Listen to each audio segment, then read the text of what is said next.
Прво би сакал да реагирам до премиерот заради неговиот однос денеска спрема собранието. На два пати, иако првиот пат се извинивте, мислам дека со подобро планирање треба, бар вие како носител на извршната власт, да покажувате максимален респект спрема законодавната власт. Првиот пат доцневте саат и 40 минути заради погрешно планирање, веројатно, на активностите, а вториот пат во попладневната седница комплетно надвор од деловник овластивте човек во име на владата, иако вие треба да знаете дека предлагач на заменик министер за здравство не е владата, туку вие како инокосен, единствен орган. Тоа е добро што дојдовте, но лош сигнал упатувате со двата потези денеска спрема собранието. И би ве замолил не само вас, туку и кој да биде на таа позиција, треба да внимава и онака собранието ни е скоро. Добро, господин Демовски, ова е повеќе процедурално. Да. Мислам, координаторот се изјасни. Во ред. Имате координатор. Благодарам. Иако собранието ни е скоро непостоечко, без никаква реална моќ, треба бар ни символика да покажувате дека имате некаков респект. Јас ќе се обидам што е можно пократко да дискутирам, од позиција на човек кој што ги следи активностите, но не е стручен. И би сакал малце концептуално. Вашата програма, господине Заев, во делот на здравството, со која што дојдовте на власт, без разлика, добивте некаков легитимитет, во собранието, не на избирачките кутии, но во собранието добивте легитимитет, беше конципирана врз база на јакнење на јавното здравство. Од А до Ш. Оние кои што се доктори во ова собрание и во редот на СДСМ пратениците и во редот на ВМРО пратениците знаат што значи концепт на јакнење на јавно здравство.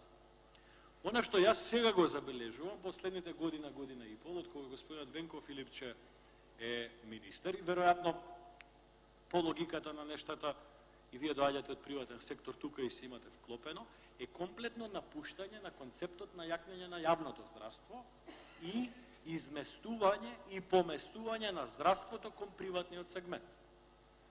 Дозволете ми да ви објаснам што мислам.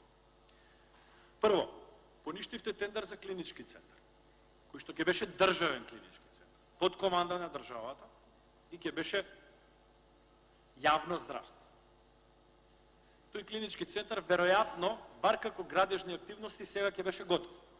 Јас во многу дебати вас ви кажував дека ќе го завршите мандатот како премиер и нема да удрите камен темелник на новиот клинички центар, и сега го потврдувам тоа дека ќе биде така. Вие до 3 јануар, доколку стоите на зборот дека на 3 јануар ќе се повлечете од премиер, вие нема да ставите камен темелник на новиот клинички центар. Бадијала се приказките каков ќе бил тој клинички центар, кога нема да го направите тоа. Нити како камен темелник. Прва работа. Втора работа, концептот кој што го терате за изградба на клинички центар е практично јавно-приватно партнерство. Тоа нема да биде сегмент од јавното здравство, туку сакате преку тендер во кој што барате компании ова, она, да инвестира, да направи клинички центар и веројатно да стопанишува со тој клинички центар. Јас така го разбирам и ќе ви кажам зошто, ве молам. Јас така го разбирам. Јас денеска, имав среќа, малце сум поискусен на другите пратеници тука, имав среќа пред време да го видам буџетот кој што сте го поминале на седница на влада.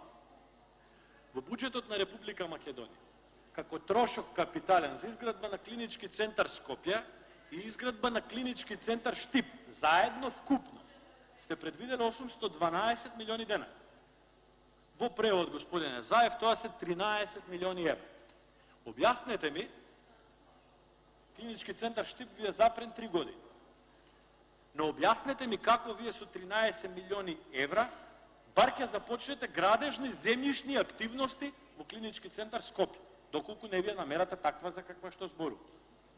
Значи, треба граѓаните да знаат дека за клинички центар Штип и за клинички центар Скопје за следната година во буџетот, кој што се уште не е дојден во собрание, се предвидени само 13 милиони евра. И тоа, еве нека суди јавност.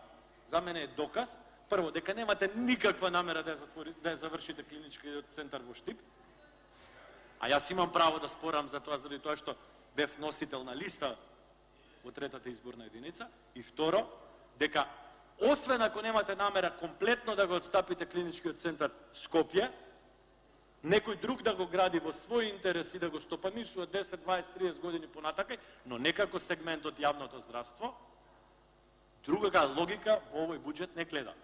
Сега вие може да зборувате, јас ги гледам бројки. Вие сте планирале само 13 милиони евра за изградба на клинички центар Скопје и Штип вкупно. Океј, идеме понатака. Предвидувате или велите дека тој ќе кошта пола милиарда. Денеска еден од колегите кажа еден податок кој што е многу битен. А тоа е дека клиничкиот центар во Истанбул чинал милиарда евра. Клиничкиот центар во Истанбул нека не е за 80-90 милиони колку што е цела Турција, нека е за 16 милиони колку што е Истанбул. Нека е за 16 милиони. Коштал милиарда. Нашиот ќе кошта 500 милиони. Малце ми изгледа на преголемо луксузирање и неакомодирање на можностите кои што ги има. Ворете она што го зборите, дали ваков клинички или таков клинички ќе беше подобар, мал, голем, водњанска и така натака. Сме дискутирале со ова 100 пати на таа тема. Но, вие влеговте со одлука да поништите, веќе практично до ниво дојдено да се стави камен темелник, со надеж дека ќе направите нешто големо, а ќе го завршите мандатот без да ставите ни камен темелник. На што бевте предупредувани, господине Заев? Тоа се крајните резултати. Сега вие можете да оправдувате, да релативизирате и така натака, и толку ви требал мандатот, волку ви требал мандатот. На крај пресек кога ќе правиме, тоа е. Исто така, господине Заев, во овој контекст на изместување на јавно кон приватно здравство, што вие немате добиено како легитимитет, ја не спорам дали тоа е добро или не, тоа е малце посериозна дебата и ќе оставиме за друг пат, е фактот дека реализацијата на вашата изборна програма како Социјалдемократски сојуз, прегледајте, направете анализа, е некаде околу 10% во делот на здравство. Ништо повеќе. Понатака и господине Заев, овој тендер со хеликоптерите, должите објаснување. Велете 72 милиони евра ќе заработи фирмата за 8-9 години, но не ги кажувате изворите. Во еден дел господинот Рашковски вика ќе наплаќаат од осигурување. Е сега господин Заев јас вака вел.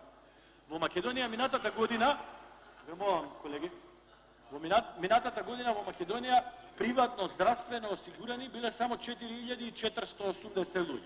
Ништо повеќе, за жал. Приватно здравствено осигурани. 1.700.000 луѓе се осигурани држава. Ве прашувам директно, дали оваа хеликоптерска фирма, основана 24 дена пред да се објави тендерот, со газда од Јужна Америка, ќе наплати од Државниот фонд за здравство. Тоа, и ако не наплати од таму, од каде ќе наплати? Од кои странци?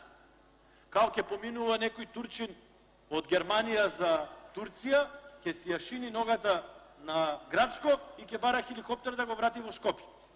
Немојте, ние нема логика 72 милиони евра така да се наплати. Така да, тука должите многу објаснување. Јас не сум човек кој што ќе впери прст кон вас и ќе рече ова, вие тук.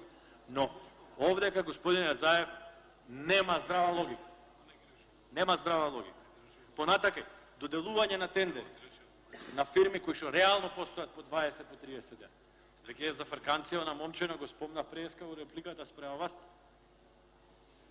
добива најголем тендер за стерилизација, го поништивте или што направивте за реагенси првиот пат, сега добива уште поголем за реагенси. Пали ќе го поништувате. Кој е тоа? Значи, покрај толкави веледрогерии во држава, толку странски компании, италијани доаѓале, биле заинтересирани, на некој момче од Гази Баба 2 пати се обидувате да му дадете тендер. Понатака, господине Заев, многу е сомнително и проблематично тоа што одредени или повеќето оперативни зафати и услуги кои што приватните болници ги наплаќаат од Фондот за здравство во овие 2 години се 4 пати поскапи од претходни. 4 пати поскапи, да, точно ви зборам. Значи, одредени зафати кои што приватните болници ги прават во државата, а ги наплаќаат од Фондот за здравство, сега ги наплаќаат 4 пати повеќе од тоа што ги наплаќале претходно. Точно е, има време, веројатно ќе се разви. И тоа исто така оди во линија на изместување на јавното здравство кон приватниот сегмент. Јас немам против на стимулирање на приватен сегмент во здравство.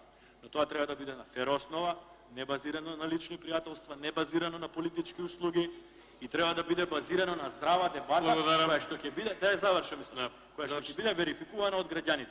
Вие за целиот концепт во здравството, господине Заев, сосема друг легитимитет добивте, не овој што го терате. Благодарам, господине Мисовски. Благодарам. Реплика